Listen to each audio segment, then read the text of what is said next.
ladies and gentlemen, and one of the most creative scorers in the W.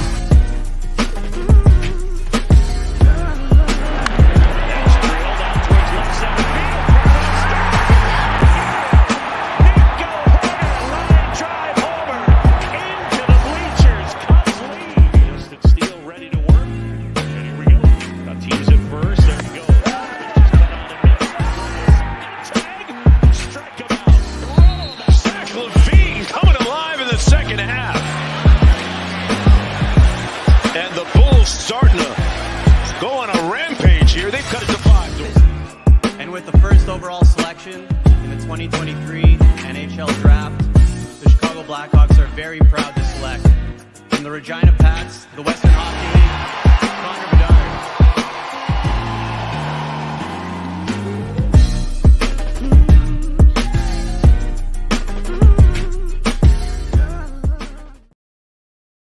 What is going on, everybody? This is Mike Hughes, and you are listening to Mike on the Mic, and everything Chicago sports related podcast. And today, we're talking about everything Chicago baseball, even the Chicago White Sox, our ugly little brothers up south, down south, I should say.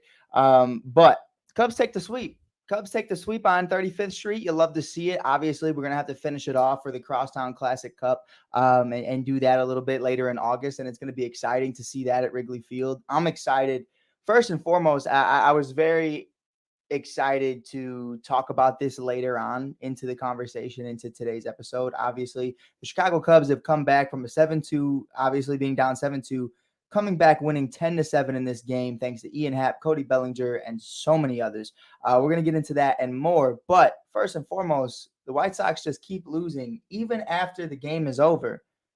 Lucas Giolito and Ronaldo Lopez have been traded to the Los Angeles Angels. And in what a fashion that it's happened immediately following a game. Those are things that, you know, I do respect, obviously, Rick Hahn and company for obviously waiting until the game was over. You see a lot of guys get traded mid-game and then leaving out of the tunnel, and they're never seen again. But it's super interesting to see that happen immediately after. I think you kind of have the writing on the walls of what's going to happen with the remainder of the team. Everybody aside from Michael Kopech, Dylan Cease, and Luis Robert, I feel like you're having conversations right now saying that any of them could be potentially available. But that's really what it comes down to. And I think it's going to be very interesting to see what happens during the trade deadline. I think the trade deadline for both teams is going to be absolutely insane. And I would love if somebody could take a screenshot of the box score tonight and just the lineup cards, and then show those lineup cards when the Cubs come back to Wrigley to play the White Sox in August, because that'll be after the trade deadline. I'm very curious to see what those teams look like come August, because it could be two very different teams. You know what I mean? Come that time, we might be having conversations saying that Cody Bellinger and Marcus Stroman and so many others aren't on the team. Kyle Hendricks, you know what I mean? Like we can do the entire bullpen except for Albert Alzolay. So, but looking at that and understanding that, you know, there's a lot of different ways this can go. But nonetheless, we're not here for that right now. We're not here for that right now. We are here to talk in and now the Chicago Cubs, after beating the Chicago White Sox last night, 7-3 in an amazing fashion. Dansby Swanson with 2 home runs, back-to-back home runs for Dansby Swanson, 2 for 2 with 2 jacks. You love to see it. He's a Sox killer. You love it. We had our Cubs killer tonight. We had our White Sox killer yesterday, and obviously Dansby Swanson, and we had our Cubs killer and Eloy Jimenez tonight doing his thing. So I got to give him his love. I got to give him his credit.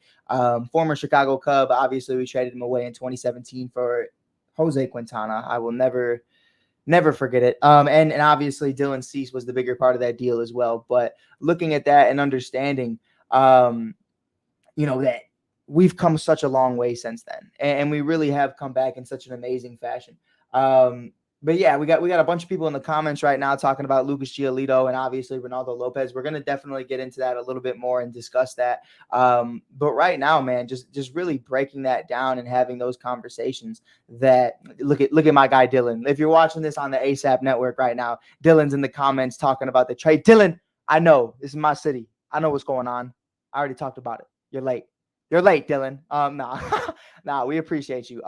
For the entire package, for people that are wondering right now, the trade is the Los Angeles Angels have acquired starting pitcher Lucas Giolito and relieving pitcher who honestly probably could be a starter for that rotation, Ronaldo Lopez from the Chicago White Sox, for catcher Edgar Quiero and left-handed pitcher Kai Bush. 2 of their top prospects. which honestly, earlier today, I know we're talking about the crosstown. Bear with me. Give me like 2 seconds. But earlier today, the Angels went on the record and said they are not entertained by any of the Shohei Ohtani offers that they've gotten so far, and he is no longer a part of the package, no longer a part of the trade deadline. So it's interesting to me that less than maybe 2 hours after that was reported from Ken Rosenthal that they make a trade like this. Now, Lucas Giolito hasn't been who he was in 2018, 2019. He isn't that guy anymore. I think that's pretty adamant. But Lopez is obviously very still serviceable, and so is Giolito. To trade your top prospects, however, for those guys, and your reasoning for it is because we want to show Ohtani and Trout that we are serious contenders. You fucked up. You fucked up because those guys suck, man. I can't lie to you. I'm not trying to be a jerk. I'm not trying to be a typical Cubs fan.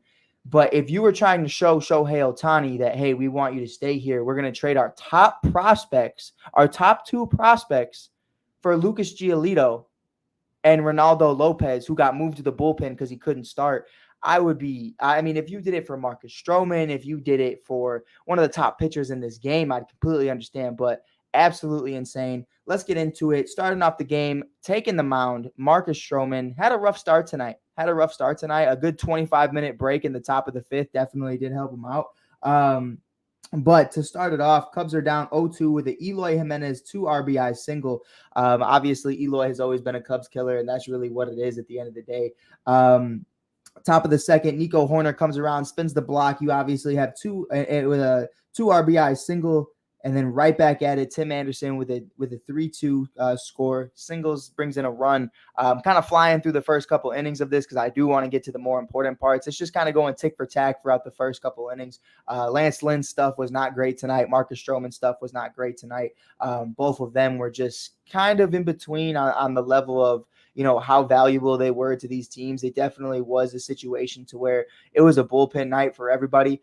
Joe Kelly got the loss on this game. He is currently now 1-5 with a 4.97 ERA. Javier Assad got the win after being brought back up from AAA. He is now 1-2 on the year with a 3.52 ERA. Aber Alzolay with the save, his 11th save of the year with a 2.40 ERA, one of the most electrifying closers in all of baseball. Edward who?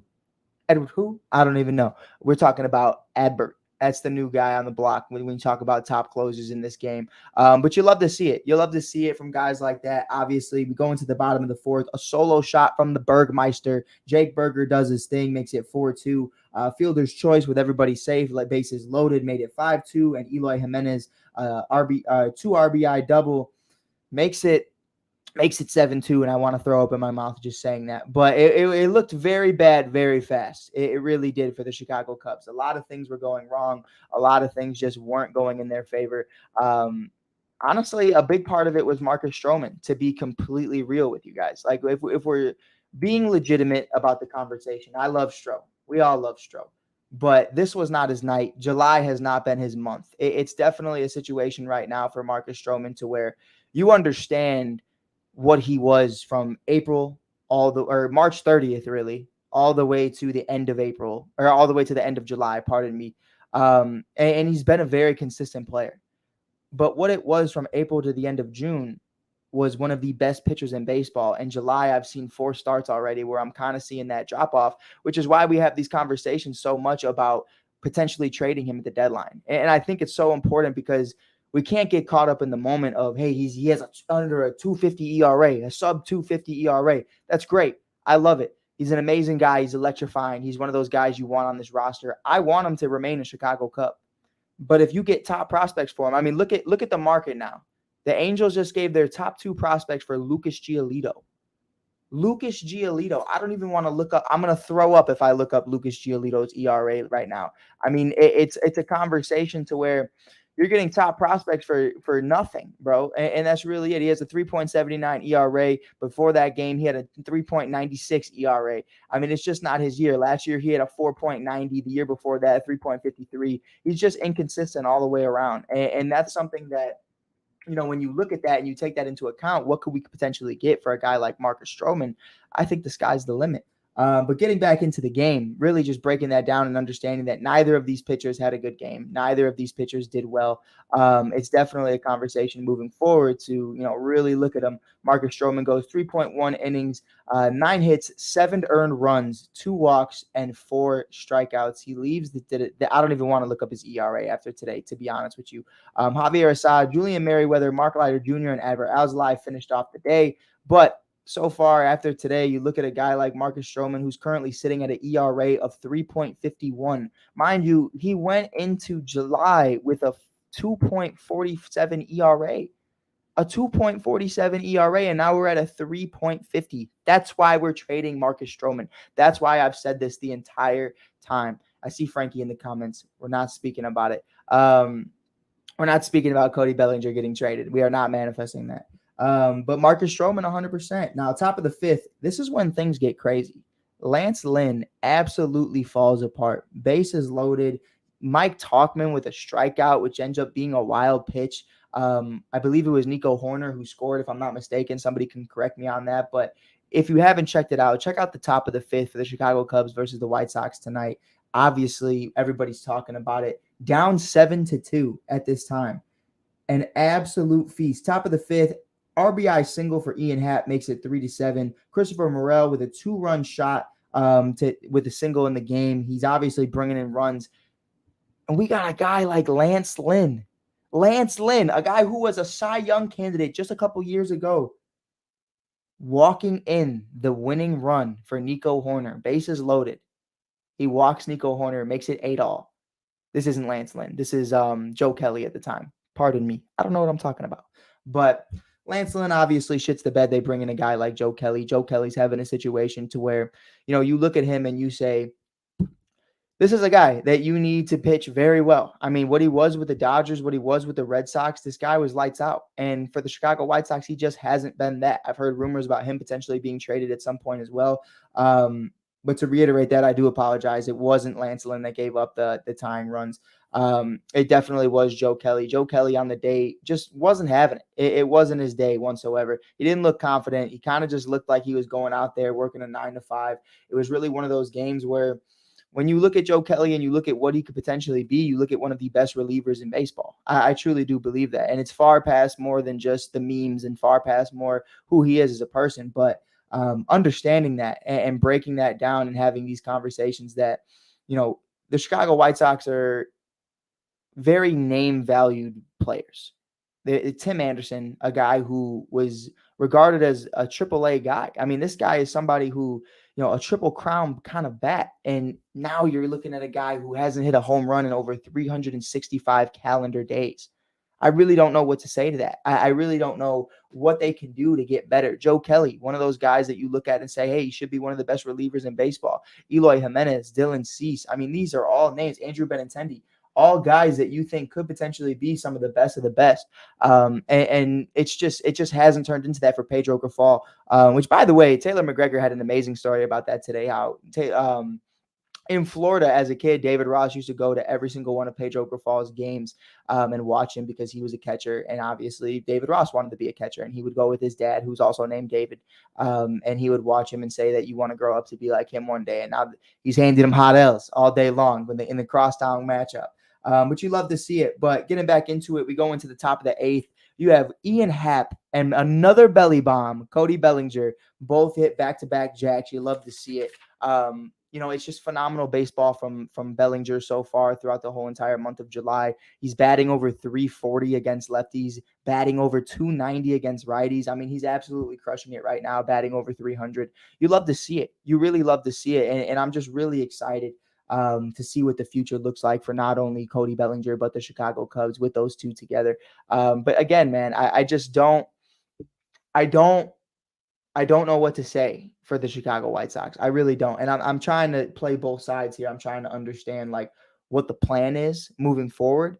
I don't know if there is one. I think obviously, Giolito and Lopez, you get top prospects for them. Sure, fine. Fuck it. At this point, I imagine Lance Lynn is probably going to be in that conversation as well. I imagine Eloy could potentially be on the move. Maybe I don't think Yasmani Grandal gets moved just because there's zero value there. But, you're definitely in a situation to where you got to win. You got to win. Mary, I appreciate the follow, by the way. If you're new here, you already know, smack that follow button for me, and definitely check out the All Sports, All Plays Network. It does help us out a lot.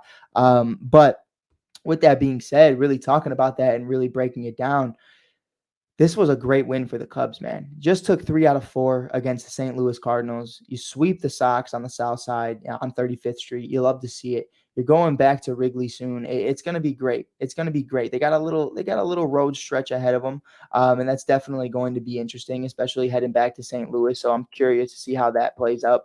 We're just a couple days away from the trade deadline, though, man. And obviously, in my personal opinion, you're looking at a team right now. It's 50 and 51. I think they're in an interesting place in the standings, especially when you look at it. They're currently 6 games back to the 57 and 46 Milwaukee Brewers, the 56 and 48 Cincinnati Reds in second, and the 50 and 51 Chicago Cubs. St. Louis Cardinals are 4 games back from the Chicago Cubs, but 11 games back from first place. So there's a lot to look forward to. There's a lot to look at with that. I'm very curious to see what the future looks like for them. I really am. I think the Cubs' next few days are going to be very interesting.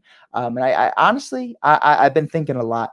I've been having conversations with myself, just in how I always do. I'm just always talking about baseball in my room, or just sitting down here and just talking to myself. But really breaking it down and having conversations like, do we want to be sellers again? Like, do we actually? Like, is that like, I'm looking at the pipeline right now. Do we want to be sellers again? Like, what is the point of being sellers? Why are we doing this for a third straight year? It just doesn't make sense. It really doesn't. I think it's definitely something that you could sell it to me if it's specific players like Julian Merriweather, cool. Like other guys like that, cool. I have no issue. But when I'm looking at this roster, man, and I'm looking what they have the capability of doing, P. Crow Armstrong, Cade Horton, Ben Brown, Kevin Alcantara, Jordan Wicks, Matt Mervis, Brennan Davis, Jackson Ferris, Christian Hernandez, Alexander Canario, James Triantos, Owen Casey, Daniel Palencia. I mean, we can do this all day. DJ Hers, Caleb Killian, Hayden Wesneski. I mean, dude, Riley Thompson, Ryan Jensen. Like, we can do this. BJ Murray, who's ranked 30th and was just, in the All-Star game and the All-Futures game. Like, he's an absolute stud, and he needs to be ranked a lot higher. But with that, man, it blows my mind and it baffles me that we have these conversations that these guys aren't ready. Like, I believe they're ready, and I believe they're a lot closer than we think they are. Obviously, I know you guys want to talk about what's happening with AA, or not AA, what's happening with the Cubs current team right now, but now don't focus on AA, don't focus on AAA, don't focus on anything else. And I understand. I definitely understand it, but I mean, dude, like my guy Dylan's in the comments right here. He said, I can't wait for PCA to get up to the show. So hear me out. We have PCA. We have Ian Happ. We have Cody Bellinger. Those are 3 gold gloves in the outfield. You can DH Seiya Suzuki for all I give a fuck. You have 3 gold. You have PCA, who's already won a gold glove in center field. You have Ian Happ, who's won one in left field. You have Cody Bellinger, who's won one and an MVP in center field as well. So you would probably stick Cody in center, unless you want to mold PCA there, but I would stick Cody there if he's still on the roster, just because he's more proven. You could put PCA in left and Ian in right, then just rock out with Seiya on the bench, or even rock out with him as DH. I really don't care, respectfully. But it's definitely something where you look at those guys, look at what's going to potentially happen with this rotation. Say we keep Marcus Stroman. You have Justin Steele, Cade Horton, Ben Brown, Caleb Killian, Hayden Wesneski, Marcus Stroman, Kyle Hendricks. I mean, the list goes on. I mean, we got some killers, man. We got some killers coming up. So to sell me the idea of selling again, I'm just not there, man. I'm just not there. But I appreciate you guys tuning in. A great win for the Chicago Cubs. I'm really excited about what this means moving forward. And what's better than the Chicago White Sox losing 2 games in a row to the north side and then trading away some of their core pieces? You'll love to see it. You'll love to see the downfall before they even start climbing, right? I guess that wild card loss to the Athletics and losing in the first round of the Astros was their World Series. But with that being said, I appreciate you guys for listening. This is Mike Hughes from Mike on the Mic. Fly that W, baby. Have an amazing night. Go Cubs, go. We're back at it. We're winning the division. Let's rock out, baby. All sports, all plays. Yeah. All sports, all plays. All sports, all plays.